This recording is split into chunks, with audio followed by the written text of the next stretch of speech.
Bonjour à toi et bienvenue dans ce 19e épisode, je crois, du podcast L'Odyssée intérieure. Et aujourd'hui, je ne suis pas tout seul. Euh, je suis avec Sarah, qu'on va voir tout de suite. Mais avant, je fais à l'envers aujourd'hui. J'ai oublié de me présenter. Donc, je suis Patrice, ton coach éveilleur d'enfants intérieurs. Et aujourd'hui, on va aborder un thème avec Sarah, justement, qui est important. C'est cultiver sa confiance en soi. Alors aujourd'hui, je reçois Sarah.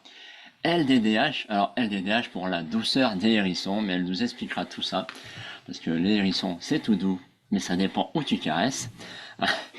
Et ben, donc bienvenue à toi Sarah. Merci Patrice pour cette invitation. Je suis très heureuse de participer à ton podcast sur ce sujet. C'est un sujet qui m'intéresse particulièrement parce qu'en fait, on peut le voir sous plein d'angles de vue, je trouve. On peut le voir sous l'angle de vue de la philo, la psychologie, des neurosciences, mais aussi depuis un espace mental, mais aussi depuis un espace du corps. Et je trouve que c'est là-dessus que ce sujet est super intéressant parce que voilà, je trouve que le corps est beaucoup oublié par rapport à la confiance et l'estime de soi. Et en fait, il y a beaucoup de messages qui passent du corps au cerveau. Et on peut du coup développer sa confiance et son estime de soi aussi au travers de la respiration et puis de nos postures. Donc merci Exact. beaucoup pour ton invitation. Est-ce que tu as envie que je me présente? Mais j'allais te poser la question, donc vas-y lance-toi. Bienvenue à toi là en tout cas. Donc, moi, c'est Sarah. Je me suis spécialisée dans l'accompagnement des familles recomposées. Donc j'accompagne principalement des belles-mères en famille recomposée, mais aussi des couples ou des hommes seuls. Euh, il est couramment admis que la maternité, mais au fluo, tu sais, peut réveiller pas mal de choses de notre système intérieur. Ça vient toucher en profondeur des choses parfois insoupçonnées de notre être. Et en fait, la belle méritée, moi, je dis toujours que ça met tout au fluo. Et en tant que thérapeute accompagnante, bah, c'est génial parce que ça met toutes les blessures, tous les systèmes au fluo. Et moi, ça me permet du coup de les accompagner et de les aider à changer leur vie de manière beaucoup plus globale. Et la confiance et l'estime de soi, c'est un sujet qui est clé en fait auprès des personnes que j'accompagne. C'est pour ça que quand tu as parlé de ça, je fais ah moi je veux bien participer parce que voilà, quand on est belle-mère, on est parachuté déjà d'un coup dans un rôle qui est très difficile. Il n'y a pas la sécurité du lien. Donc quand on n'a pas de sécurité, quand on a une confiance en soi, une estime de soi qui est pas super stable, eh ben on peut très vite se retrouver en difficulté, en grande insécurité. Donc voilà, moi j'ai créé la douceur des hérissons, du coup, comme tu disais, pour accompagner les belles-mères et les couples en famille recomposée. Alors, petite explication sur la douceur des hérissons, tu me l'as demandé juste avant. Je vais Ouais, vas-y. expliquer un peu parce que c'est vrai que bon, ça peut ne pas parler. Le petit hérisson, il y a plusieurs métaphores par rapport à mon travail. C'est-à-dire que déjà, il naît sans piquant ou avec des piquants tout mous, puis plus le temps passe, plus les piquants se durcissent.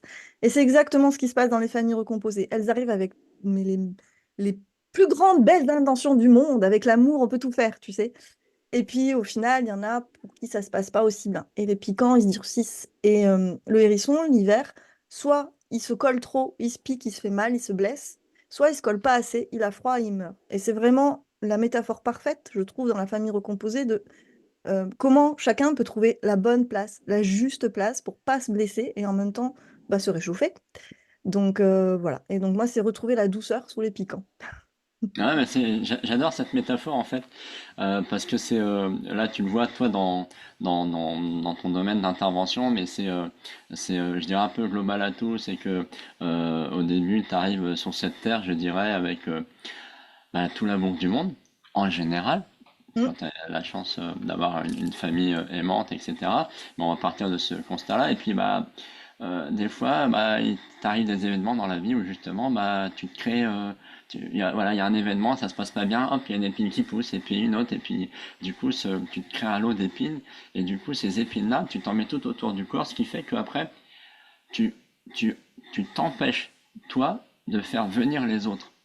Mm. Puisque dès qu'on veut t'approcher, bah, il y a des piquants. Et les piquants, c'est quoi? Bah, c'est les évitements, c'est les fuites, c'est les petits piquants que tu mets pour pas qu'on vienne trop chez toi parce que tu es en insécurité, comme tu le disais. Mais ça, déjà dans la vie de tous les jours, ça peut aller parce que bah, si c'est un environnement de travail qui te challenge ou voilà, ça se passe pas très bien, bah, je dirais d'une certaine façon, tu rentres chez toi, ok, tu ramènes tes soucis avec toi, mais tu te retrouves dans un environnement de sécurité. Alors que là, dans les familles recomposées, euh, bon, moi, je connais pas j'ai des amis comme ça, mais disons, pour entendre un petit peu, je vois très bien le fait, c'est que bah, si les enfants sont en conflit, si en plus tu arrives avec des jeunes ados qui sont en pleine rébellion de soi, des autres, etc., toi tu es là, tu viens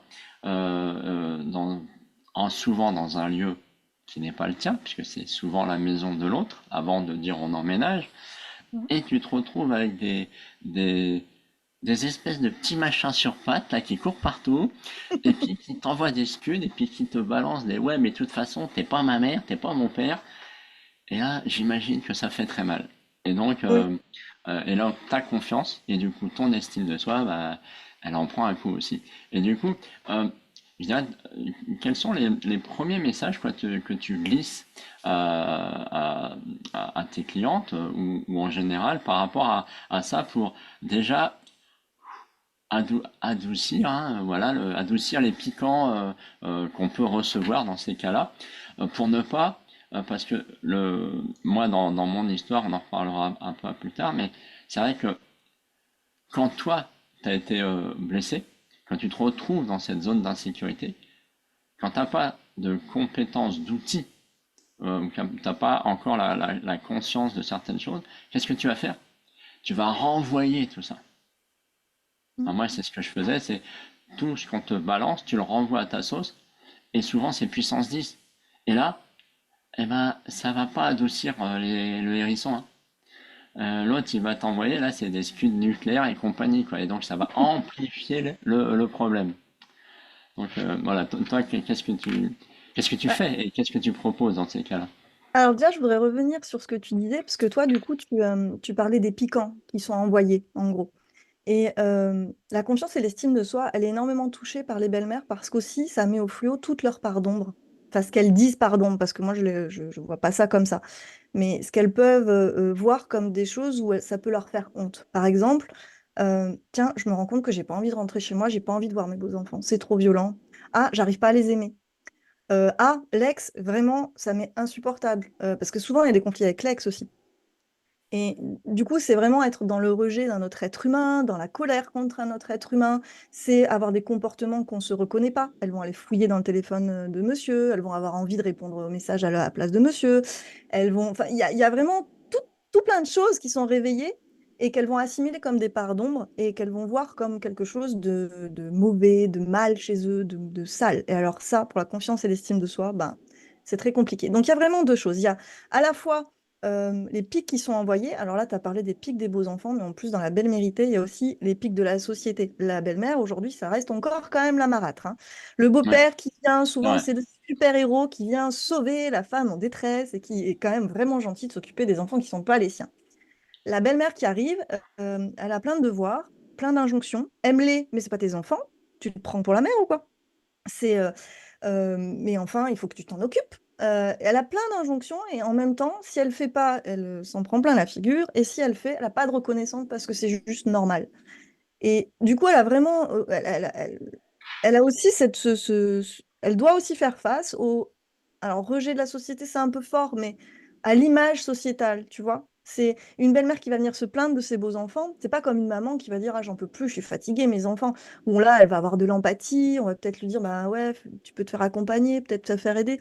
La belle-mère, c'est mais tu te rends compte, ce sont des enfants. Donc tu te rends compte, l'ex en même temps, elle doit souffrir. Puis qu'est-ce que tu as fait pour mériter ça aussi? Tu l'as peut-être volé son mec, non? Enfin, tu vois, c'est tout ça. Alors, au niveau du coup de la confiance et l'estime de soi, ça oblige à non plus la baser sur le regard des autres, mais baser sur quelque chose qui va vraiment être de l'ordre de la sécurité intérieure, l'amour de soi. Et pour répondre à ta question de qu'est-ce que je propose aux belles-mères, que ce soit par rapport à ça ou par rapport quand on nous envoie des pics, c'est vraiment de retrouver sa ressource intérieure. C'est vraiment retrouver tout ce qu'il y a à l'intérieur de soi et qui fait que peu importe ce qui nous arrive sur l'extérieur, ça va aller, quoi.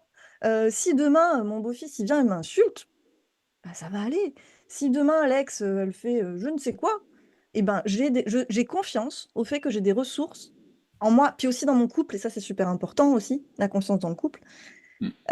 pour traverser n'importe quelle épreuve. Et voilà, donc une des premières choses que je vais faire, c'est vraiment retourner la caméra sur elle. Parce que souvent, dans ces moments-là, la caméra, elle est retournée sur l'extérieur, tu sais. C'est j'ai envie d'être aimée, j'ai envie d'être appréciée, et comment est-ce que je peux m'impliquer, comment je peux avoir ma place. Non, d'abord, je retourne la caméra sur elle. Et on va aller rencontrer ses pardons, on va aller rencontrer, tiens, qu'est-ce que ça me fait quand on m'envoie un pic? C'est quoi mes émotions? C'est quoi mes besoins? Euh, Comment est-ce que je peux retrouver des ressources? Parce que en plus, l'estime de soi, la confiance en soi, quand elle est abîmée, ça joue vachement sur le regard qu'on a sur l'extérieur. Une Bien sûr. situation qui nous stimule, je sais pas, euh, bah, comme tu disais, un enfant qui va nous dire t'es pas ma mère. Si on a une faible confiance et une faible estime de soi, bah, on va se dire bah, déjà je suis pas légitime dans mes émotions. Donc, on va mettre sous couvercle des émotions, comme des émotions qui peuvent être bah, de la colère, ou à l'inverse, hein, ou carrément, enfin, peu importe, parce qu'à ce moment-là, il y a plein d'émotions qui peuvent être paradoxales en plus. Donc, on va en mettre un peu de côté. On va se dire, bah, les autres, ils sont mieux que moi. Mes limites, elles vont pas être respectées aussi souvent, elles me disent ça. Je suis pas reconnue, je suis pas aimée, je suis transparente, c'est tous ces trucs-là. Et du coup, au niveau du sentiment, bah, elles vont ressentir de l'insécurité, de la tristesse, de la colère. Au niveau des besoins, elles vont pas être capables de repérer leurs besoins à ce stade-là, puisqu'elles mettent toute l'énergie sur l'extérieur. C'est l'extérieur qui crée leurs émotions, tu vois. Et donc après, bah, elles n'arrivent pas à retrouver du pouvoir Ouais, et du bien-être. Alors que quand il y a une confiance en soi, une bonne estime de soi, qu'est-ce qui se passe? Le bel enfant va nous insulter ou nous agresser ou nous dire t'es pas ma mère. Déjà, on va se dire toutes mes émotions, elles sont valides. Je mérite d'être aimée. Donc finalement, il se passe quoi pour moi quand on me dit ça? C'est quoi mes émotions? C'est quoi mes besoins? exactement. Et on va être sécure à se dire, mais en fait, il se passe quoi aussi pour l'autre, en fait, à ce moment-là? Ça va être quoi ses émotions? Ça va être quoi ses besoins? En fait, on ressent de la curiosité. Quand on a une bonne confiance en soi, une bonne estime de soi, on ressent de l'ouverture, de la curiosité, une connexion à soi et à l'autre. On est ancré, c'est-à-dire qu'on ne va pas non plus se laisser piétiner, mais en même temps, on a une ouverture. On peut garder un cœur ouvert sans avoir peur, en fait. Je crois que c'est vraiment ça. Je sais pas si ça te parle. Ouais, tout à fait. Et merci pour ce joli partage. Et c'est vrai que moi, je parle beaucoup aussi d'émotions et de confiance en soi dans mes accompagnements. Et le, le premier regard, c'est effectivement de tourner le projecteur sur soi pour dire, OK, là, il se passe un truc, qu'est-ce que ça me fait vivre? Et je dirais, ce que je dis à chaque fois, c'est c'est de partager ce que tu vis. Mais des fois, c'est pas évident, mais tu peux te le partager à toi-même. Et donc, moi, je dis souvent, fais-toi un cahier des émotions où tu vas écrire dedans ce que tu vis. Éventuellement, tu peux déchirer les pages et les brûler si tu veux pas qu'après que ça se lise, mais il faut que ça sorte. Je conseille rarement de le faire sur le téléphone parce qu'un téléphone ça se perd machin, on peut récupérer les machins, c'est toujours compliqué. Alors que si tu l'écris puis après il y a un truc moi j'adore, c'est écris ce que tu vis et ce que tu as fait vivre et ce que tu as envie de dire à l'autre. Et après, tranquillement, tu te fais une cérémonie où tu vas en nature et tu brûles tes feuilles pour dire ok, j'ai ressenti ça, mais c'est ce qui avait besoin de sortir. C'est comme quand tu veux faire un pardon ou un pardon à ton histoire, à des choses, des traumas que t'as pu vieillir, tu fais la même chose. Et là, c'est un peu la même chose. Et sans aller aussi loin, c'est aussi le regard que tu portes effectivement sur toi par rapport à, ok, finalement, ok, il y a cette situation-là, là, on vient de me dire, si on prend cette référence à cet enfant qui vient de me balancer, t'es pas t'es pas mon père, t'es pas ma mère, bon, ok, tu sens que chez toi, il y a un truc, ça pique un peu, quoi. Et le tout, c'est d'aller identifier, bah, en gros, qu'est-ce que ça te fait vivre en termes d'émotion en termes global, mais qu'est-ce que ça te fait vivre comme peur? On dit il y a une émotion, c'est la peur, mais dans la peur, oui, dans chaque émotion, il y a différentes peurs. C'est la peur de ne pas être reconnu, la peur d'être rejeté, la peur d'être abandonné. Voilà, il y a plein de. Et donc, c'est d'aller identifier. C'est d'aller identifier ça et d'aller identifier aussi les sentiments sur le coup. D'aller dire, ok, qu'est-ce que ça me renvoie? Qu'est-ce que j'ai envie de dire de moi? Est-ce que j'ai le sentiment de pas être à la hauteur, d'être nul, d'être franchement une merde? Il y en a qui des fois qui disent ça, d'être inférieur, de ne pas être à ma place. Il y en a plein des sentiments. Et ça permet vraiment déjà de dire voilà ce que je ressens et un peu de légitimer. Parce que comme tu dis, tout ce que tu ressens en toi, c'est juste. y a pas à le- même si on dit des fois, ah mais cet enfant, j'ai envie de l'enfermer dans le placard. Ouais, c'est pas un beau sentiment, mais c'est ce que tu ressens. Et je trouve que le cacher, euh, je parle pas de cacher aux autres. Ça, effectivement, mais déjà à toi-même, de le cacher à soi-même, je pense que c'est vraiment une erreur. C'est d'accepter ce que tu ressens, d'accepter ce que tu vis. Et par rapport à l'autre, moi, je renvoie toujours à un de mes bouquins de référence et que je propose souvent de lire, c'est les quatre accords Toltec. Mm. Parce que dedans, bon, il y a l'histoire de la parole impeccable, mais il y a aussi cette notion de n'en fais pas une affaire personnelle. Et je fais toujours référence à ça, quand vous avez dans votre entourage des, euh, des personnes qu'on peut considérer comme lunatiques. C'est-à-dire, moi j'avais un patron à une époque qui m'a beaucoup aidé. C'était un peu un mentor à l'époque où je suis arrivé. Et moi, à cette époque-là, j'avais pas confiance en moi. Et il était capable, cet homme-là, d'arriver le matin, de me dire, ouais, Patrice, ce que tu fais, c'est génial, etc. Et dans l'après-midi, tu l'envoies, il dit, ouais, ce que t'as fait, c'est de la merde. Et moi, dans ces cas-là, bah, je passais la matinée dans l'euphorie et l'après-midi, ah, je suis trop nul. Mm. Et c'est vrai que c'est douloureux, mais tant que tu n'as pas mis le regard sur toi-même, c'est compliqué. Mais j'avais pas cette conscience-là à l'époque. Mais voilà, c'est important de, Mm. de se poser, d'aller là-dedans. Et du coup, euh, par rapport à ça, toi, comment euh, comment se passe cette expérience-là de, de faire ce switch-là, de passer du rejet, en gros, de tout ce que tu ressens, à, à me dire, ok, je peux accepter que je vis ça, euh, déjà pour moi, il y a trois niveaux. Il y a l'observation, l'accueil et l'acceptation. Mais toi, comment tu vis je dirais pour toi-même quand tu vis des événements comme ça, où, où tu te sens attaqué dans ton intégrité et du coup, où tu sens ta confiance qui va diminuer. Mhm. Il y a deux choses que tu as dit, et je voudrais rebondir sur, par exemple, ton chef. C'est cette idée d'arriver à se libérer aussi du jugement et du regard des autres. Et il y a quelque chose que je transmets beaucoup dans mes accompagnements, c'est qu'un compliment ou un jugement, c'est la même chose. Alors à chaque fois, elle me regarde avec des gros yeux en disant non, le compliment c'est cool, j'adore le recevoir, le jugement pas trop. Mais en fait, c'est la même chose dans le sens où ça parle de la personne qui le dit, pas de soi.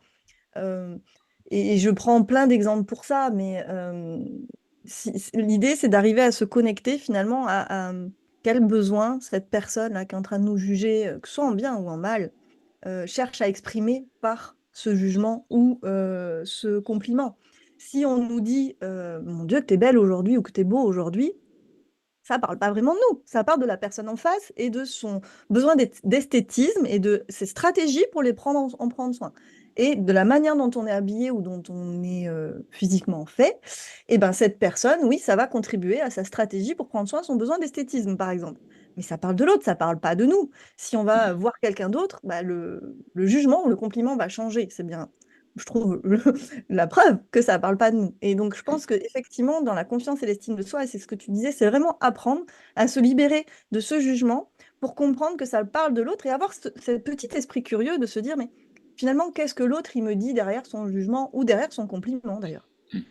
Et pour répondre à ta question, pour moi, la confiance et l'estime de soi, tu vois, je le travaille que à mon module 3. J'ai tout un espace de formation et je le fais que vraiment au module 3 parce que pour moi, on ne peut pas accéder à pouvoir développer ça si on n'a pas une très bonne connaissance des émotions, de les accueillir toutes comme des amis, que ce soit la tristesse, la colère, le dégoût, enfin, comprendre finalement physiologiquement et même à quoi ça sert, comment on peut accompagner ça, tu vois. Et puis des besoins, parce que ben, les personnes, même là, je parle de besoins, mais j'ai même pas dit ce que j'entends par besoin, et je sais qu'il y a plein de gens qui ne savent pas en fait ce qu'est un besoin au sens de Marshall Rosenberg de la communication non violente, Mhm. et qui sont, voilà, je sais pas si je vais en faire expliquer là, je sais pas si c'est vraiment le sens des propos, mais comprendre vraiment que les émotions sont là pour nous faire passer un message des besoins, déjà, c'est hyper important. Et sur tout le début de mon accompagnement, je travaille du coup sur la communication non violente. Donc, la communication non violente porte mal son nom, moi, je trouve. C'est surtout comment apprendre, à mon sens, à mieux communiquer avec soi-même pour mieux communiquer avec les autres, en gros. Non, mais Et donc, c'est je ça. prends déjà ça. Comment on communique avec bienveillance avec soi-même? Comment Ouais, est-ce que même nos parts qui vont venir nous juger en disant t'es nul, t'as vu ce que t'as fait, c'est n'importe quoi, comment on les accompagne, celles-là, sans leur taper dessus? Parce que un des pièges, pour moi, serait de dire celle-là, il faut lui taper dessus pour qu'on ait une bonne confiance en soi. Non, celle qui vient juger et dire t'es nul, t'aurais pas dû faire comme ça. Elle a des belles intentions aussi, Bichette. bien sûr, bien sûr. Voilà, donc l'idée, c'est d'aller aussi l'accompagner, d'avoir de la douceur dans tout son système. Et donc, pour moi, je transmets ça. Et je transmets aussi tout ce que j'ai, moi, un peu glané comme connaissance. Et puis, je le mets un peu à ma sauce sur l'écoute des différentes parts de soi. Je ne sais pas si ça te parle, Si, bien mais sûr, hein. Mm. voilà, bah, c'est vraiment ça. Il y a une part jugeante qui vient taper sur une autre. Comment est-ce que à l'intérieur de nous, on va retrouver de la douceur dans notre système? Comment on va les faire s'entendre? La part jugeante, puis celle qui a envie de parler. Comment est-ce qu'on peut leur donner de l'espace à toutes les deux pour qu'elles puissent se regarder, se dire, ah, mais en fait, t'es pas si méchante que ça, s'aimer. Et finalement, derrière confiance, estime de soi, d'ailleurs, on n'a pas du tout donné de définition, mais en profondeur, il y a l'amour de soi, pour moi. C'est vraiment Bien le sûr. truc qui fascine, c'est ça, quoi. Et, Je sais pas, j'ai répondu à ta question. oui, non, c'est très, très bien, très bien. Et justement, par rapport à ça, moi je dis toujours que les émotions sont notre GPS intérieur. Mm, Dans le sens où, moi qui ai longtemps caché, longtemps j'étais, euh, on dit ça souvent en termes de raccourci, j'étais coupé de mes émotions, mais en gros c'est coupé de ces réactions émotionnelles, c'est-à-dire que j'étais dans l'incapacité, mais vraiment, d'exprimer ce que je ressentais. Je ne savais pas euh, dire avec précision, ouais, je savais dire dans les, ouais, je me sens en colère, ou voilà, je me sens joyeux, mais ça allait pas plus loin. mm, J'étais dans la capacité de vraiment d'exprimer ce que je ressentais vraiment au fond de moi. Et ça, c'est vraiment, je dirais, dommage parce que ça t'empêche de t'ouvrir à plein de choses. Et parce que le centre, c'est l'amour de soi. C'est l'amour de soi et c'est un peu le nerf de la guerre parce que de ça découle la confiance en soi, l'estime de soi, l'image de soi, l'affirmation de soi euh, et tout ça. Et pour revenir à ce que tu disais aussi, je trouve aussi que euh, tout ce que va te dire l'autre, voire te balancer l'autre, n'est que le reflet de ses émotions intérieures. mm, Si complètement. si je reprends l'exemple de mon patron, Mm, euh, ou même de quelqu'un d'autre, hein. Pourquoi à un moment donné, quelqu'un qui te semble sympa, agréable, te balance un jour un scud? mm, Mais tu connais pas sa vie. Ça se trouve, il vient d'avoir une très mauvaise nouvelle professionnelle, personnelle, il a des soucis personnels. Donc, il balance son émotion du moment. C'est ça qu'il faut comprendre aussi. Et c'est pour ça que je trouve que le fait de ne pas prendre en compte vraiment ce que te balance l'autre en termes d'émotion et d'intention, parce que ce n'est que le reflet de l'autre. Et mm, c'est vrai que c'est parfois difficile parce que quand tu n'as pas confiance en toi, et ben, tu es là et tu regardes à l'extérieur pour augmenter ta confiance. Et donc tu vas regarder, ah, le petit machin, ah, et puis du coup tu te raccroches à des émotions par rapport à ça, alors qu'en fait justement c'est d'aller, comme tu disais tout à l'heure, retrouver, trouver tes ressources intérieures pour dire, eh mais non, rappelle-toi, pas triste, t'as confiance en toi parce que, regarde, t'as tous ces exemples-là qui montrent que t'as confiance en toi. Et j'ai envie de partager un outil que j'avais oublié, un outil que j'avais appris je crois en PNL, un outil très simple euh, qui, euh, qui permet de créer ton cercle de ressources, on va dire, positives, dans le sens, hein, on va pas faire ça, mais un cercle de ressources. Et en fait, c'est un truc très simple que tu peux faire même quand tu es dans la rue, dans ta voiture, n'importe où. Et en fait, c'est, déjà tu commences pour créer ce cercle-là, fais-le quand tu es tranquille chez toi pour l'initier. Et en fait, c'est très simple. Tu euh, tu te mets chez toi, debout, et tu vas imaginer un cercle devant toi. Et dans ce cercle-là, donc au début c'est un cercle virtuel, il y en a pour certains, ils préféraient mettre un tapis qui fait un cercle, voilà, pour le visualiser parce qu'ils avaient du mal à visualiser vraiment. Et dans ce cercle-là, je dis toujours, mets-y le sol que tu veux, parce que c'est de la pelouse, de l'eau, du sable, etc. Ok. Et à partir de là, euh, fais-toi une clé, tu sais, un déclencheur physique. Par exemple, quand tu regardes bien les hommes politiques, etc., ils ont certains tics Mm. avec leurs mains, etc. Et ça peut te servir de clé. D'ailleurs, tu peux dire, je vais dire n'importe quoi, dire, tiens, tu fais ça pour ouvrir ton cercle, et pour le refermer, t'en mets deux. Truc tout bête, toi. Ou ça peut être un truc dans ta tête, un mot, voilà, mais une clé. Et donc, et tu dis, tu ouvres ton cercle avec cette clé-là, et tu vas rentrer dans ce cercle. D'accord. Et dans ce cercle, tu vas dire, ok, maintenant, j'y dépose tout ce qu'il y a de bien. J'y dépose, euh, euh, tiens, ouais, aujourd'hui, je sens que je suis une belle personne. Je dépose ça. Je suis une belle personne. Et tu déposes tout ce que tu vois de bien, même s'il y en a que deux au départ. Et tu ressors du cercle, tu refermes avec ton petit mot, ton petit geste. Et après, comment tu vas utiliser ce cercle-là? Eh ben, c'est très simple. Moi, je le faisais au départ. Tu marches dans la rue, puis journée un peu compliquée, puis je vois un rayon de soleil. Ah, c'est bon ça. Et ben, je m'arrête, je fais le petit geste, et là, j'ai pas besoin de rentrer dans le cercle. Je dis tiens, je dépose ça dans mon cercle de ressources, un moment sympa, lumineux, où ça me fait du bien, et je referme le cercle.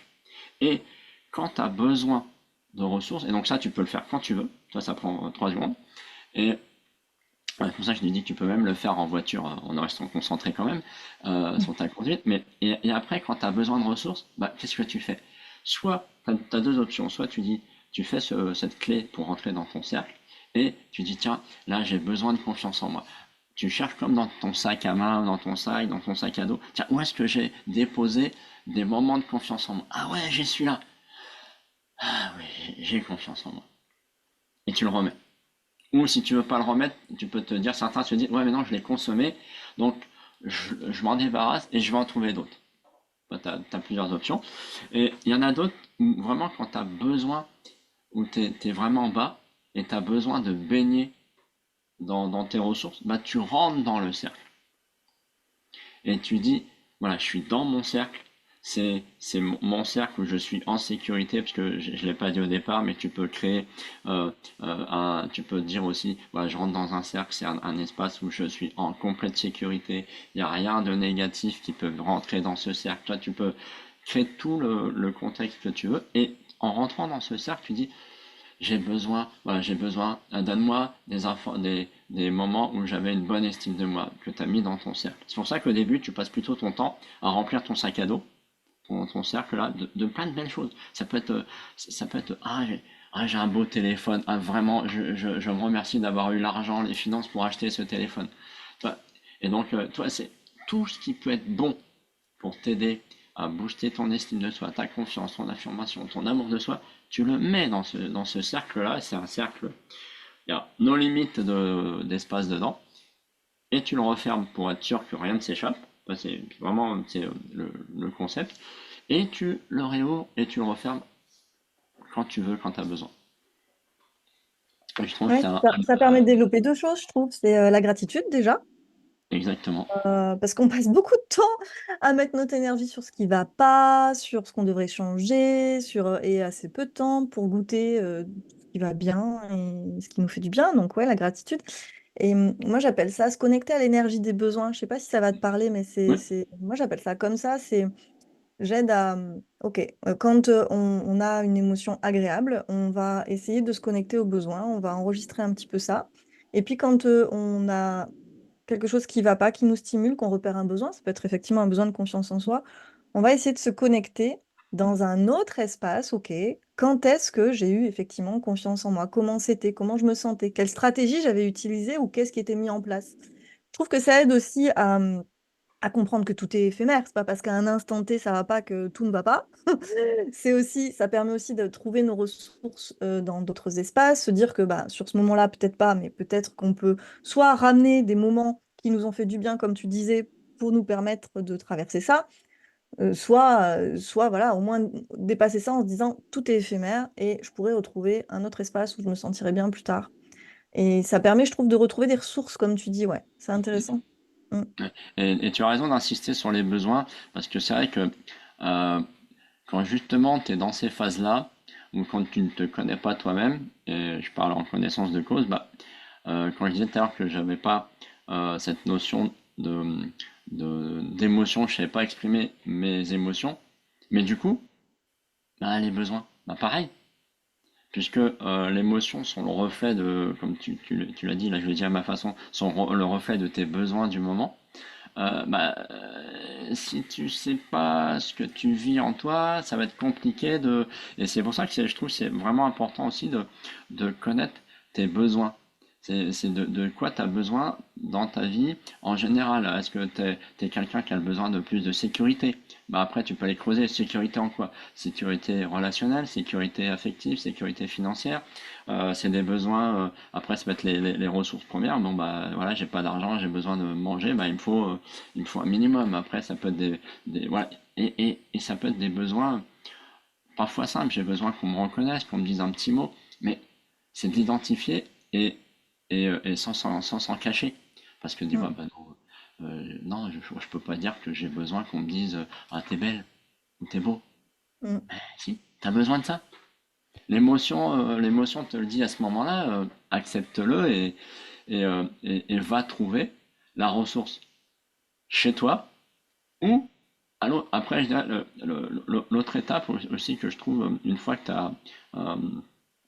as, compris ce que c'était les émotions, comme quand tu le fais dans ton premier module, de dire bah, les émotions c'est ça, que tu as compris chez toi un peu les bases, que tu arrives à t'en sortir un peu.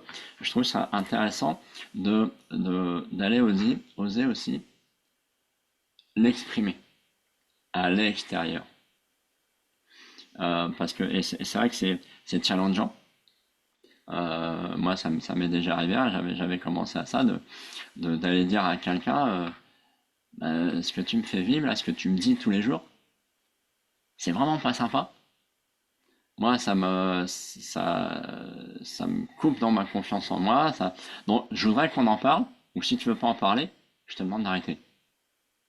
Après, c'est vrai que ça demande une dose de courage, ça demande une dose de confiance à ce moment-là, mais je trouve que déjà, quand tu le fais la première fois, peu importe ce qui se passe derrière, parce que tu peux pas contrôler ce que l'autre il va dire, mais je peux t'affirmer à toi, Sarah, et à tous ceux qui nous écoutent, que là, ta confiance en toi, elle prend un bond. Même si 2 jours après, elle va redescendre, mais là, ce jour-là, elle prend un énorme bond parce que tu vas te dire, j'ai osé. C'est comme les premières fois où moi, je ne savais pas dire non, donc je disais oui. Et à une période, j'étais responsable informatique et je me suis retrouvé avec des piles de dossiers parce que je disais jamais non. Mm. Jusqu'au jour où il y a un gars comme ça qui avait une bonne confiance en lui qui me dit dis non à tout.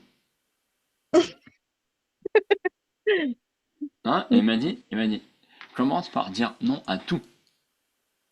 Pourquoi? Parce que si tu commences comment dire, à négocier avec toi-même, ça va être compliqué. Donc il dit dis non à tout, refuse tout, même à titre perso, les invitations, les machins, voilà. Et après, à un moment donné, tu vas inverser la tendance. Tu vas dire oui, mais des oui choisis. Parce que tu en as envie, parce que tu en as besoin. Je parle de besoin. Parce que, voilà, pour retrouver ta souveraineté. Parce que souvent, quand tu es amené à dire, ah oui, mais non, voilà, faut que je dise oui. Et donc, lui, il avait pris cette option-là, et j'avais testé, et c'est vrai que ça marche pas mal. Alors, ça demande effectivement, même à titre du boulot, quand tu dis tout le temps non, bon, des fois, tu peux pas, hein, on est d'accord. Mais tu fais tout pour dire non à tout ce qui vient. Tu refuses. Et après, tu peux dire, hein, tu te trouves une excuse s'il y a besoin. Mais en gros, t'as pas besoin de t'excuser de dire non. Et après, la période qui te convient, tu recommences à dire oui. Oui, je peux le prendre. Ah oui, là j'ai le temps. Et puis, et surtout, être au clair, parce que moi c'est ce que je disais pas, c'est des fois donner les conditions de ce que tu acceptes ou de ce que tu n'acceptes pas. Ou de dire, parce que parfois c'est compliqué, et si on veut parler d'enfant, de dire non à un enfant. Ouais, et non, pas pour l'instant, mais tu vois, regarde, dans, tu vois, l'aiguille elle est là, quand elle arrive là, je suis dispo. Et là, tout de suite, ça crée. Moi, j'ai pas d'enfant, mais mon frère a trois garçons, et quand je les avais à la maison, c'était OK choral, hein. Et donc, et de mettre, j'ai trouvé que là, ça marchait pas mal. Mais même à titre pro, hein, des fois, de dire, là, je peux pas, mais je peux te le faire demain. Voilà, demain à 15 heures, je le mets dans mon planning, c'est bon. Je sais pas ce que t'en penses par rapport à tout ça. Ouais, j'étais en train de prendre des notes pour pas oublier parce que en fait, je trouve que c'est super intéressant cette notion d'authenticité. Moi, je la mets très en lien avec la confiance et l'estime de soi. Je dis même que la confiance et l'estime de soi est corrélée avec certains besoins comme l'authenticité, l'affirmation de soi, mais même sur plein d'autres besoins en fait, hein, liberté, faire des deuils aussi. Il y a des besoins qui peuvent être surprenants, mais la confiance en soi, pour moi, est un besoin racine qui permet de prendre soin de plein d'autres besoins.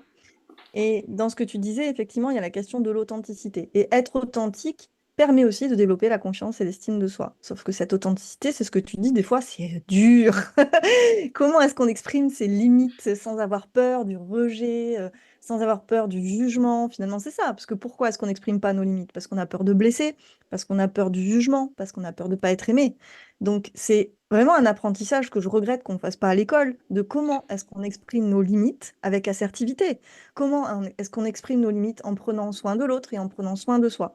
Et en fait, quand on prend soin de l'autre, on prend soin de soi parce qu'à l'intérieur de nous, il y a des parts il y a des parts de nous qui ont des besoins relationnels. Donc, en fait, on a à l'intérieur de nous des besoins relationnels. Finalement, tout ce qu'on fait, on le fait pour soi. C'est très égoïste, hein, mais même quand on Ouais. contribue, on prend soin d'un besoin de contribution chez nous, en fait.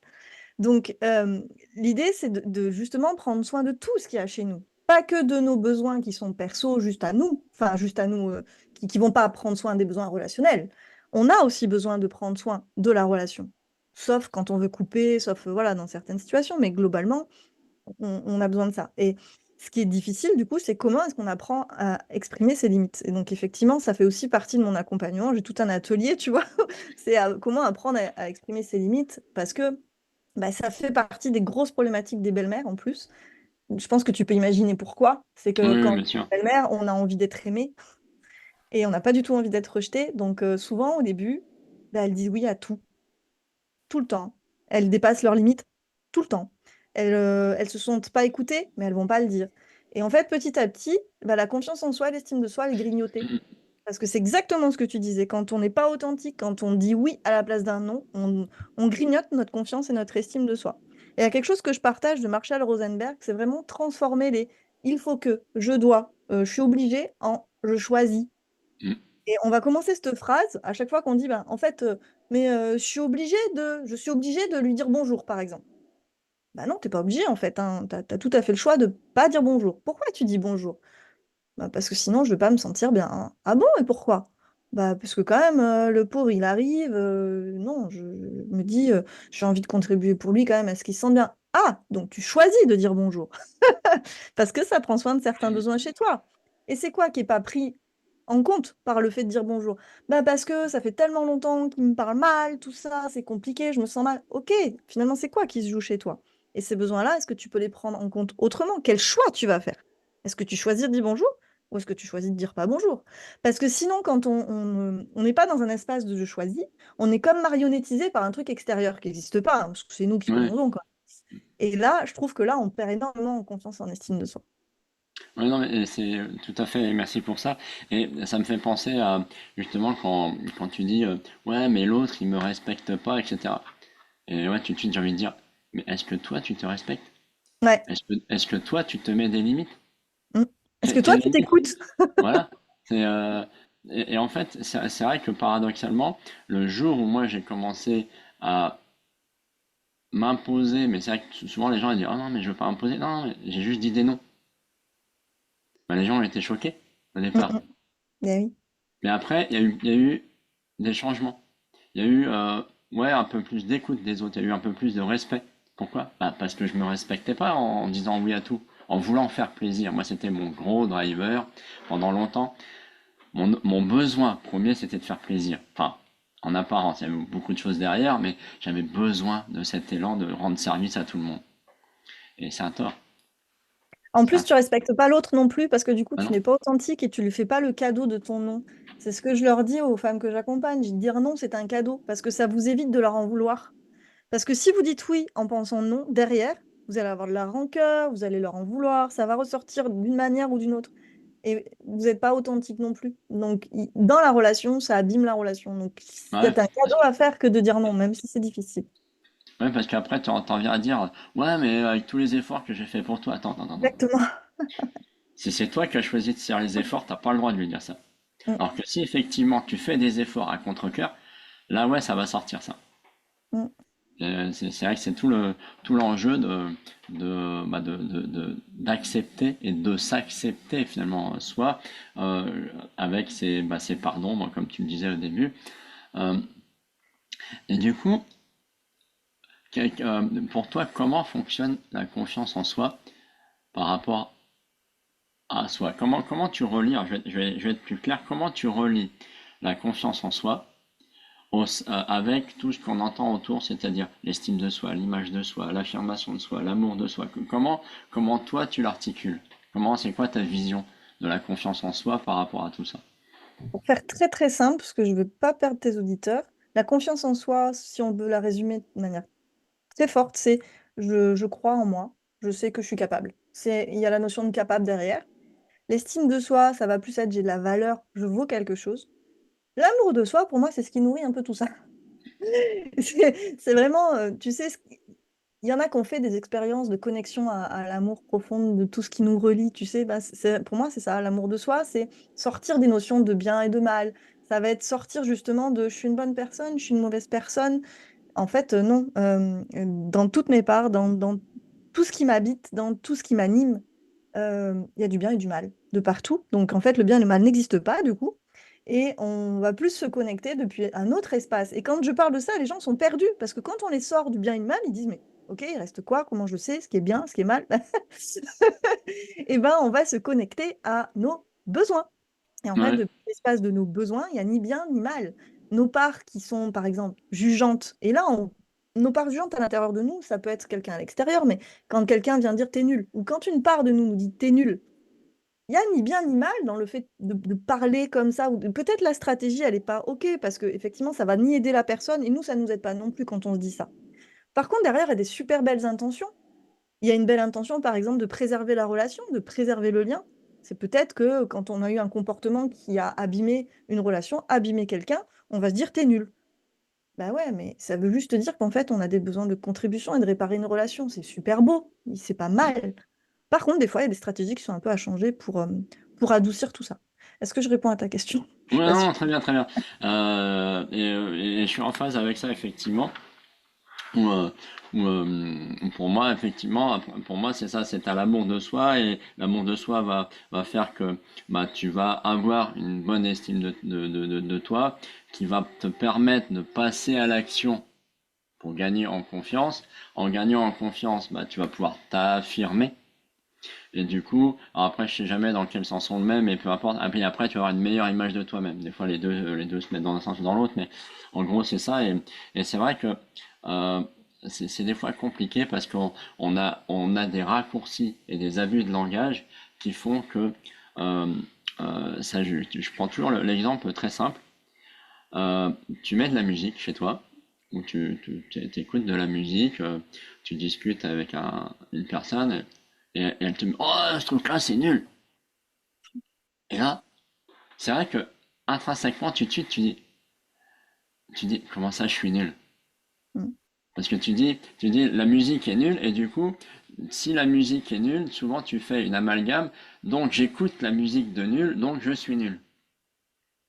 Alors qu'en fait, on devrait plutôt dire, je n'aime pas cette musique-là. Parce que ça part de soi. Et Mm, alors, quand tu pars de ça c'est nul, ça c'est pas bien, là on part dans cette notion, mais parce que là c'est ancestral et je ne sais pas depuis combien de dizaines d'années, on est dans le bien ou c'est pas bien, c'est mm, bien ou c'est mal. Si la musique est nulle, c'est pas bien. Si la musique est bien, dans mon exemple, ah bah si j'aime bien, c'est bien.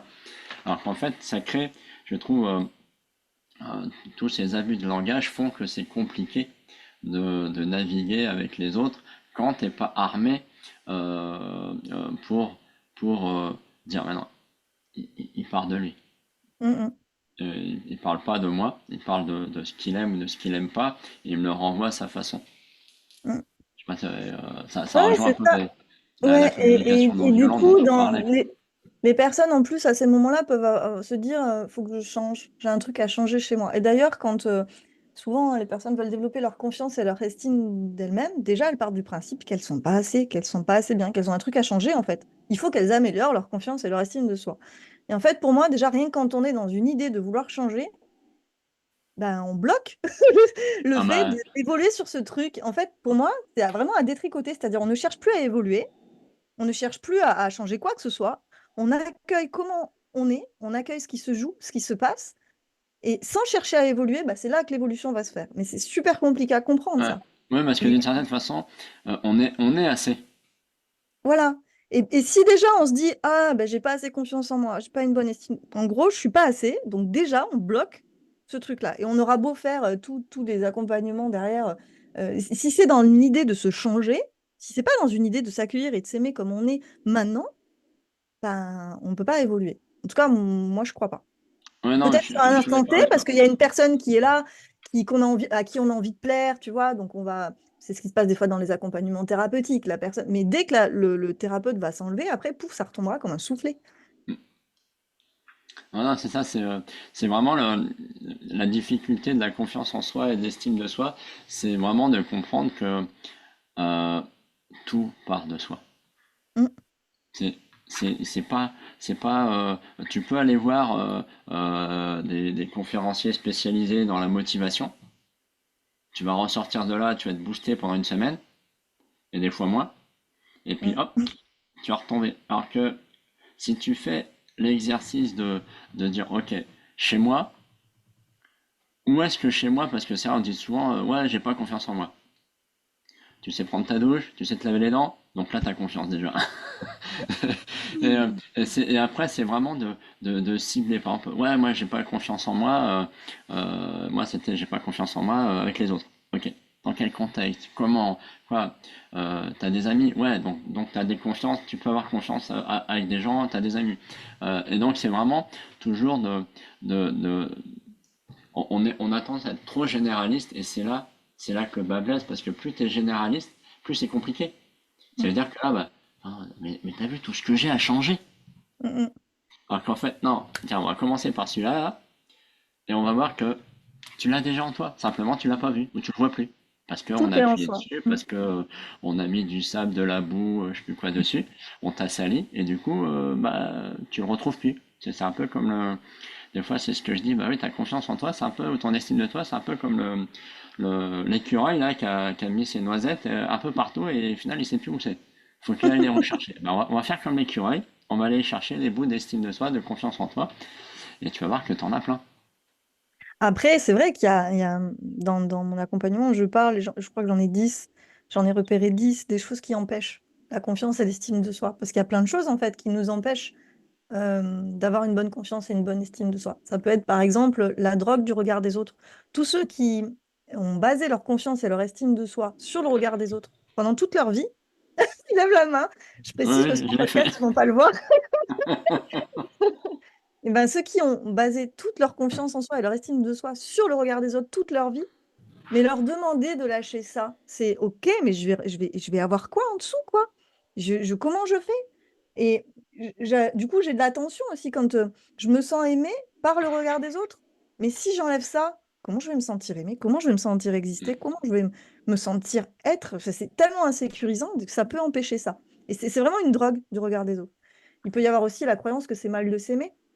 toutes Oui, ces personnes qui c'est imaginent que la égoïste. confiance et l'estime de soi, tu sais, c'est être un but de sa personne, c'est être égoïste, c'est être narcissique, c'est celui qui se la pète et qui écoute pas les autres. Bah, c'est sûr, quand on a une image comme ça, on se dit, il y a une alerte un peu dans notre tête qui dit que dès qu'on croit un peu en nous, ou on se dit, non, j'ai de la valeur, je vaux quelque chose, bah, il y a tout de suite une part qui vient nous taper dessus en disant, oh, pas trop, pas trop.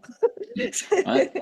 Non, mais c'est vrai que c'est important, tous ces petits points-là. C'est aussi la notion de fierté. Hum, Moi, c'est vrai qu'à un moment donné, on me disait, sois fier de toi. Hein? hum, Euh, et comment j'avais sorti ça? Mais en gros, j'avais dit, mais non, je peux pas, comment dire? Euh, ah, c'est pas narcissique, je suis pas. Je me suis un peu, j'ai perdu le mot. Mais en gros, c'est des fois, quand t'es fier, c'est le mec un but de sa qui a un but de personne. sa personne. Voilà. Hum, hum, Et en fait, et donc c'est compliqué d'aller, alors qu'en fait, être fier de soi, bah, t'as réussi un truc, sois fier. hum. Simplement. T'es pas obligé d'aller crier sur les toits, d'aller te mettre à la télé, eh, j'ai réussi ça. Non, c'est fait pour toi-même en fait. Mais c'est vrai que quand tu as tous ces schémas de croyances et de loyauté familiale, en plus, ça rend les Oui. choses un peu compliquées, quoi. Parle de la loyauté à nos étiquettes aussi. Puis dans ce que tu dis, tu sais, dans cette histoire de fierté, je parle de, alors je sais plus comment j'ai appelé ça, je me rappelle pas. Euh, je crois que je l'ai appelé un petit peu de comme ça on va m'aimer avec la peur du rejet, tu vois. Et pourquoi je l'associe à cette notion de fierté, je t'explique, c'est parce que je reprends l'exemple, on m'a imaginé un tout petit qui a fait un super dessin. Il est trop content, tu vois. Puis il l'amène à ses parents, puis il dit, regarde mon dessin. Puis ses parents, ils sont là, waouh, il est magnifique ton dessin, mais t'es trop fort, mais c'est génial. Et il y a le frère ou la sœur à côté, qui ressentent beaucoup, beaucoup de Je vois jalousie. très bien, ouais. Voilà. Et sauf que le petit, il aime profondément son frère ou sa sœur. Et d'un coup, il voit que l'autre frère ou sœur est super jaloux. Pour peu qu'il soit un peu empathique, il perçoit que l'autre est jaloux et que donc l'autre le rejette. Le rejette parce qu'il est aimé, en fait. Le rejette parce qu'à un moment donné, il a été capable de faire quelque chose. Et cette capacité de faire quelque chose, finalement, lui a amené du rejet. Eh bien, ça va très vite se faire dans la tête d'un enfant de se dire, ouh là là là là, quand je suis capable, quand je me sens capable, quand je me sens fière, la fierté est dangereuse. Avoir confiance en soi, c'est dangereux. Se sentir avoir de la valeur, c'est dangereux parce que je peux perdre des personnes qui m'aiment ou je peux être rejetée par des personnes qui m'aiment. Et donc, ça ancre aussi des schémas qui sont difficiles à redétricoter sans en avoir un minimum conscience, en fait, de ce qui se joue et qui font clairement qu'on va rester dans des schémas où on va rester dans non, mais je suis nulle, je sais pas faire ça, en plus, j'ai pas trop de valeur, puis les autres valent mieux que moi, puis il faut que je contribue pour les autres, il faut que je me sacrifie pour les autres, etc., etc. Ouais, puis après, ça crée des conflits internes. Moi, je me souviens du fait que moi, je suis né avec une fente palatine, j'avais et donc un bec de lièvre aussi. Mais du coup, à une époque, j'avais une voix très nasale. Mhm, J'ai beaucoup d'air qui sortait par le nez. Et donc, il y a eu des moqueries. Et du coup, ça m'a créé énormément de peur du regard des autres dès que je parlais. Mais ce qui s'est passé, c'est que ça crée un rejet. Mais en même temps, j'avais ce besoin, ouais, presque compulsif, addictif, d'attirer le regard des autres pour qu'on me reconnaisse.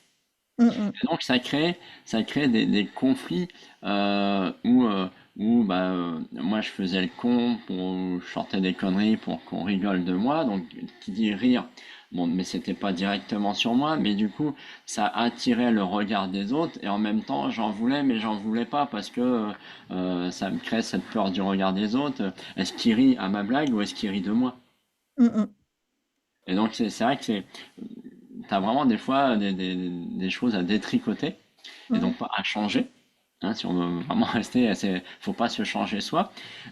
Et ce qui me fait penser, par rapport à ce que tu disais tout à l'heure justement, euh, où tu as besoin des fois de faire évoluer ta façon de voir les choses par rapport à ce que tu vis. Et c'est ce que j'appelle le changement de posture identitaire. C'est-à-dire que pendant des années, tu as cru que être fier, c'était pas bien. Parce que tu as cette image-là. Et moi, je prends souvent l'exemple du timide.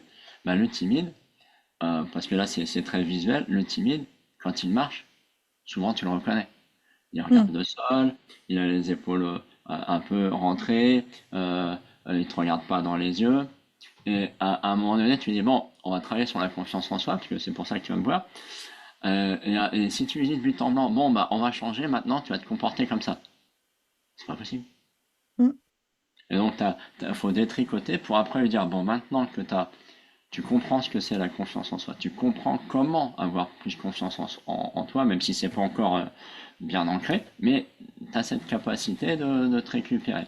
Bah maintenant, on va aller travailler sur ton attitude. Comment tu te comportes avec les autres? C'est quoi? Et ça peut aller très loin. Ça peut être ta façon de parler, ta façon des fois, ça peut être même sur la façon de rire. Mm. Bon, là, c'est plus compliqué, mais ça va sur ta façon de parler, les mots que tu utilises. Ça peut être l'attitude corporelle, ça peut être l'énergie aussi. Tu parlais d'énergie un peu au début. Il y a tellement de choses qui peuvent jouer, et après, tu peux aller jouer carrément aller sur un coaching en image, où là, tu vas jouer sur la couleur de tes vêtements, le style vestimentaire, parce que ça va jouer sur ta confiance en toi, sans tricher. Parce que tu sais déjà ancrer ta confiance en toi. Il ne faut pas faire l'inverse. Il ne faut pas se mettre des costumes à 3000 € pour avoir confiance en soi. Parce que qu'est-ce qui se passe quand tu te retrouves en caleçon chez toi? T'as plus confiance. Donc c'est tout un jeu et c'est vrai que c'est extrêmement complexe. Et en même temps, je trouve que c'est tellement simple. Et oui, et Quand, puis c'est quand tu as le exactement, tu sais, chemin. ce qu'on disait au tout début du podcast, quand on disait c'est relié au corps. Ouais. Parce qu'en fait, la communication entre le corps et le cerveau, c'est vraiment un processus, comment on dit, bidirectionnel, tu vois. Et du coup, les changements de posture, ils peuvent influencer notre état mental et nos sentiments, et notamment la confiance en soi.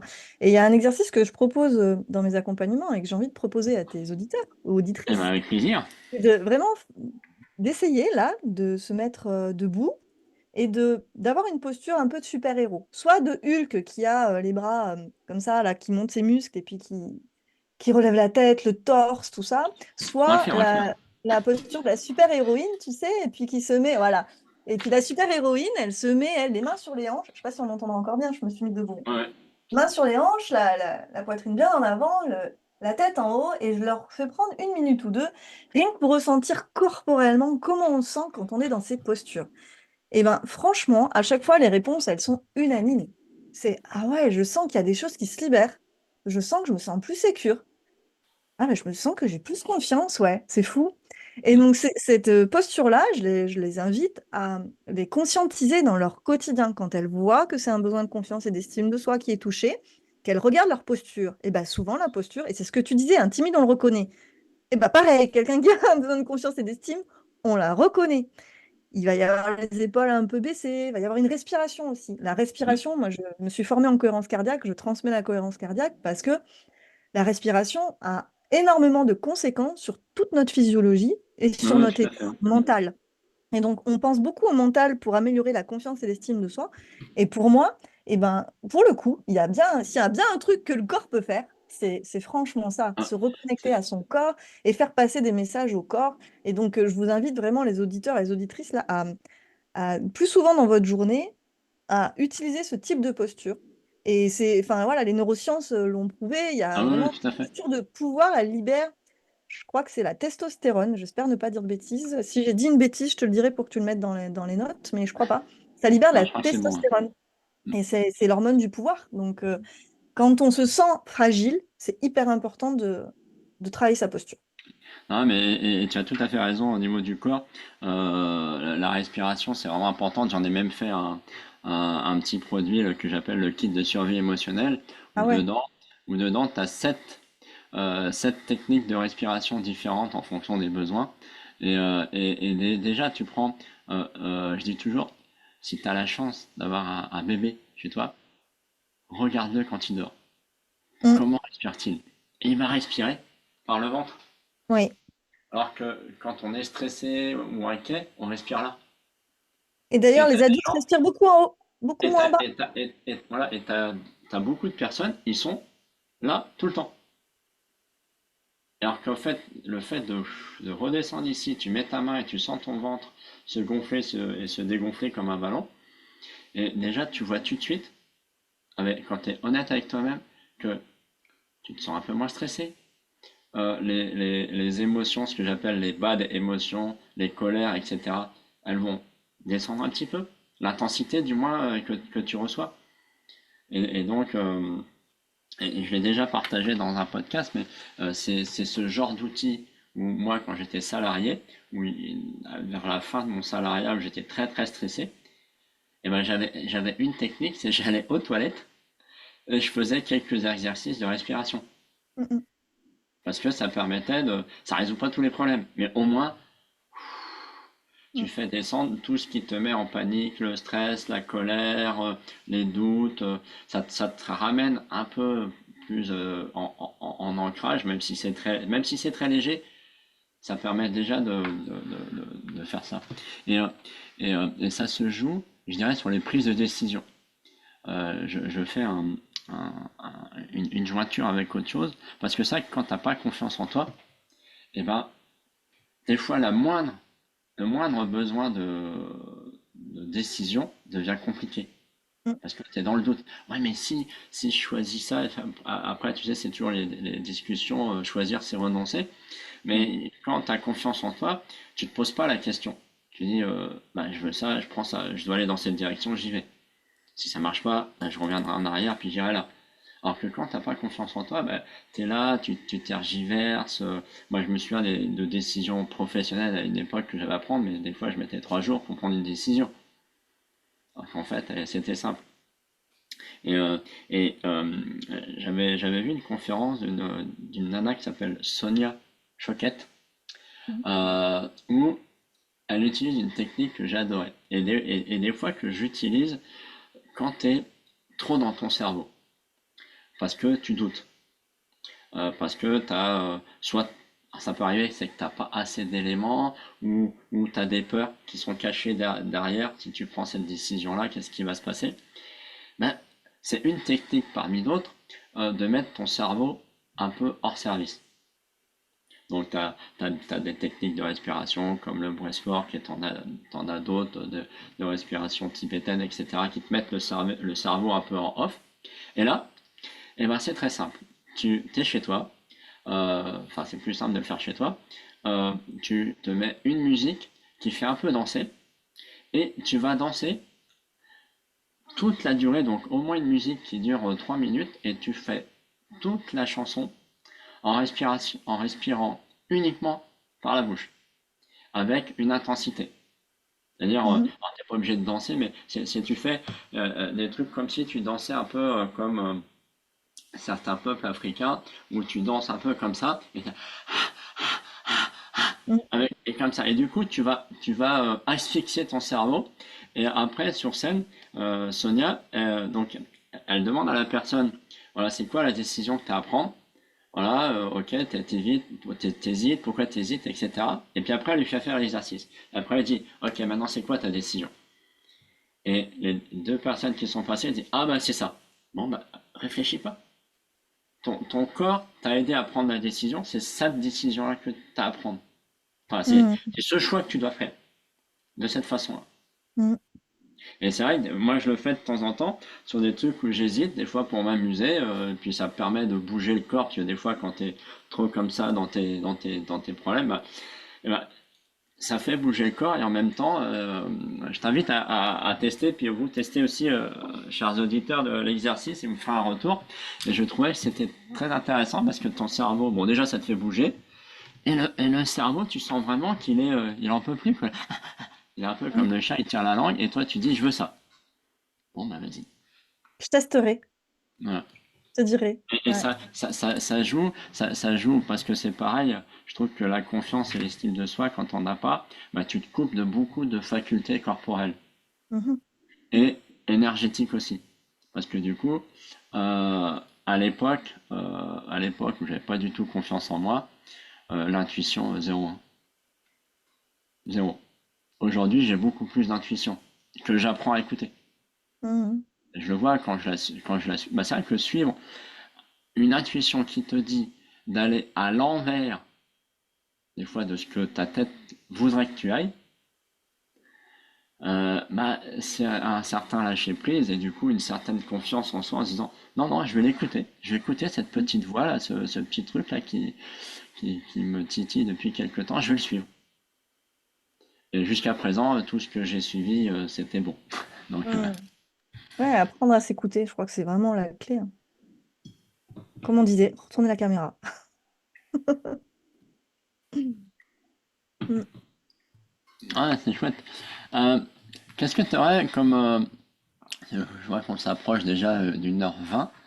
Euh, euh, ouais, ouais, déjà. Ça va pas tarder à arrêter, ouais. Donc justement, qu'est-ce que tu aurais comme mot de la fin pour conclure par rapport à, à cette notion de confiance en soi et quel serait ton mot de la fin pour aider l'auditeur justement à cultiver un certain niveau de confiance en soi et pour moins se laisser embarquer par les émotions de l'extérieur en fait.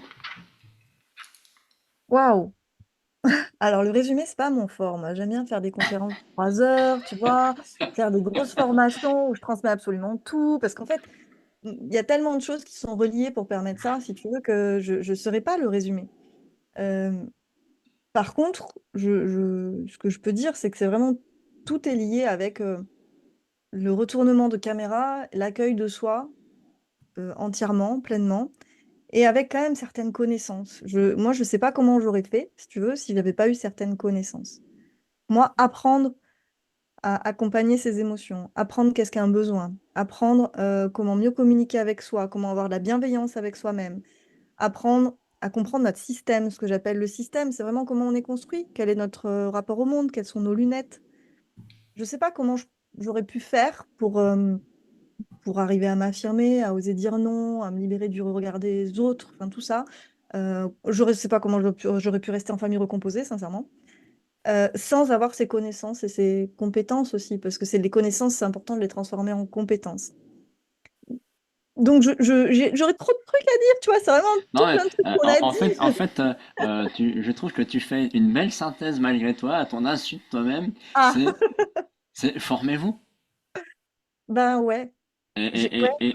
et je suis d'accord avec toi parce que moi, pendant, en gros, de l'âge de 14 ans jusqu'à la quarantaine, j'ai été assez timide. Et je me suis pas formé.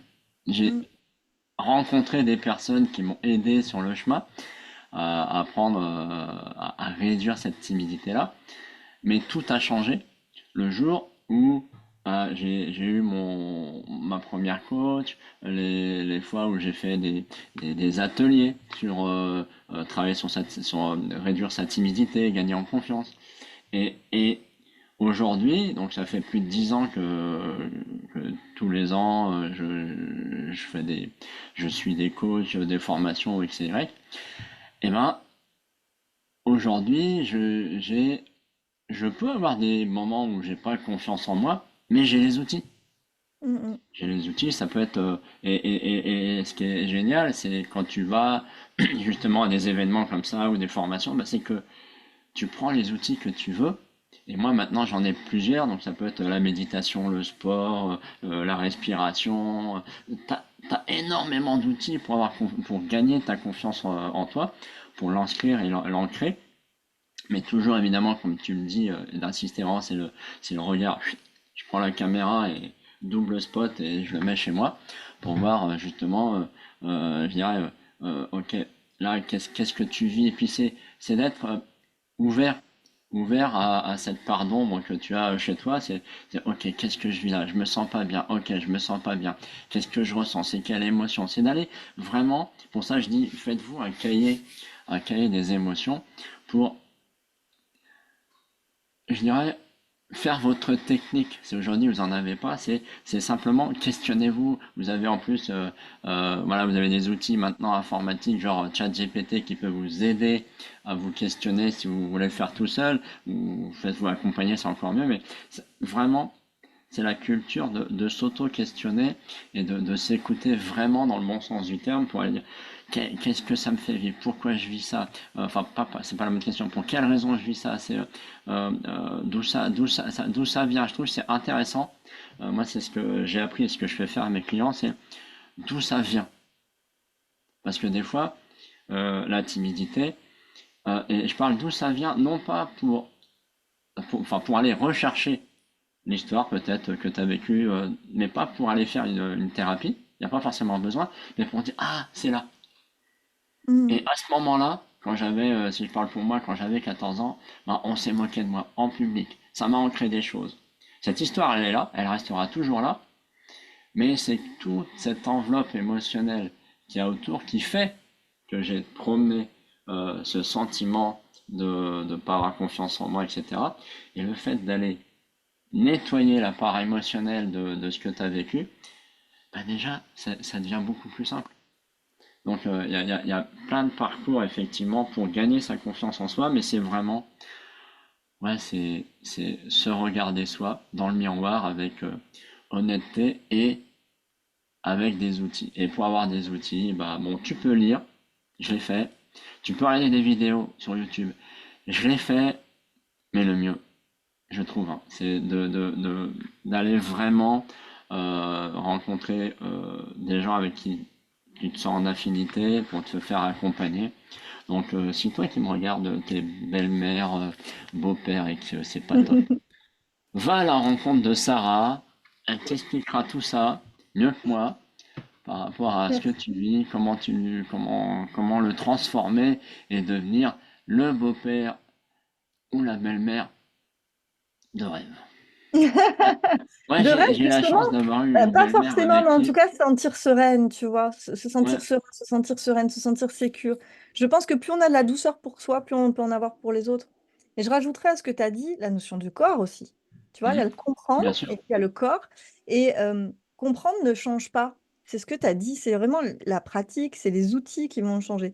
Comprendre qu'à 14 ans, tu as eu quelque chose qui a ancré. Pour moi, c'est pas ce qui va changer ta dynamique d'aujourd'hui, c'est après qu'est-ce qu'on en fait, quoi, tu vois? Mm. C'est OK, Ouais, je parce sais, que, j'ai compris un truc, youpi, qu'est-ce que j'en fais? Et ça, c'est super important d'avoir des outils concrets, en fait, qui, dans notre quotidien, vont nous aider. Et il y a un autre truc que tu as dit qui était intéressant, c'est que, ouais, des fois, j'ai pas confiance en moi. Ben ouais, parce qu'en fait, tout est éphémère sur la planète, tout. Et donc, la confiance en soi, l'estime de soi, c'est pas linéaire. Pour moi, c'est justement le jeu de la vie. C'est ce qui fait que c'est génial. C'est que peut-être demain, eh ben, j'aurai zéro confiance en moi, zéro estime de moi. Et c'est justement ça que la vie va m'amener. Et c'est ça que je vais avoir mm, à matérialiser pour, parce que voilà, rien n'est éphémère, donc tout avance, tout évolue. Et donc, ce sera encore quelque chose et à ouais, faire. et c'est ça qui est extraordinaire dans le cerveau humain, c'est pour ça que bah, t'as des gens ayant une histoire commune qui vont avoir une aventure pour eux-mêmes complètement différente. Ce qui C'est fait ça. que parfois, Ouais. bon, il y en a qui vont se retrouver SDF, qui vont s'en sortir, Mm, vont s'y noyer. mm. Je simplifie, hein. C'est un peu Exactement, tout simplifié, comme les mais c'est belles-mères ça. qui parfois vivent des situations complètement similaires et qui les expérimentent et qui les vivent de manière complètement différente. Et c'est ça, hein. Et sur ce que tu as dit aussi, je rajouterais aussi l'idée de tout est en vous, donc trouvez, si vous voulez vous faire accompagner, trouvez aussi quelqu'un qui vous dira pas tu dois, il faut que, c'est comme ça, parce que du coup, vous allez être dépendant de cette personne-là qui va vous dire quoi faire, alors que l'idée, c'est pour moi hein, d'être autonome. Moi, c'est vraiment pour ça Ah que j'ai ben, je des suis d'accord avec programmes toi. d'accompagnement, c'est que les gens soient autonomes. À la fin, c'est qu'ils puissent, bah, sur tout le long de leur vie, utiliser ces outils et être autonomes, pas avoir besoin de moi, quoi. Exactement. Puis j'aime bien ajouter ou dire un peu avec provocation que si tu pars sur du coaching, le coach, il est là pour être ton meilleur ami. Mais ton Mm. meilleur ami, c'est pas celui qui dit oui à tout. C'est celui qui va être capable de te dire ce que tu as besoin d'entendre, pas ce que tu as envie d'entendre. Eh oui. Donc ça veut dire que c'est celui qui va être potentiellement là pour te bousculer et pour te dire, moi je te transmets des choses, je te fais ton reflet. Je suis ton reflet de ce que tu vis pour t'éclairer, mais après c'est toi qui fais. Mm. C'est pas c'est pas comme tu dis, c'est pas faut pas créer l'attachement parce que là, tout attachement dans ce sens-là est pas très bon. La Euh, dépendance, en tout cas, parce que ouais, l'attachement, il est là. Moi, oui, je suis la profondément dépendance, tu as raison. attachée à, voilà, à toutes les Ouais, personnes que j'ai accompagnées. Je pense qu'elles sont profondément attachées à moi. Et Bah, c'est le bien. lien Non, mais tu as continue, raison de me corriger. C'est la mais la dépendance. dépendance n'y La est pas. dépendance. Voilà, le lien La dépendance. continue, mais la dépendance n'y est pas. Et ça, c'est Hmm. important, moi, je trouve. Ok, bah écoute, Sarah, je pense qu'on va arrêter là parce je pense qu'on est reparti pour une Oui, deuxième on session. pourrait en parler des jours. Donc voilà, bon, bah, et puis si vous êtes timide aussi, bah, allez voir Patrice, parce que tu l'as pas dit. Exactement. Bah écoute, merci de nous avoir écoutés. Merci Sarah pour ta présence, pour tes lumières. J'ai adoré notre échange. Tout pareil. Euh, Écoute, je te souhaite bien du succès pour la suite Merci toi aussi. et à bientôt À pour un bientôt. prochain épisode. Merci.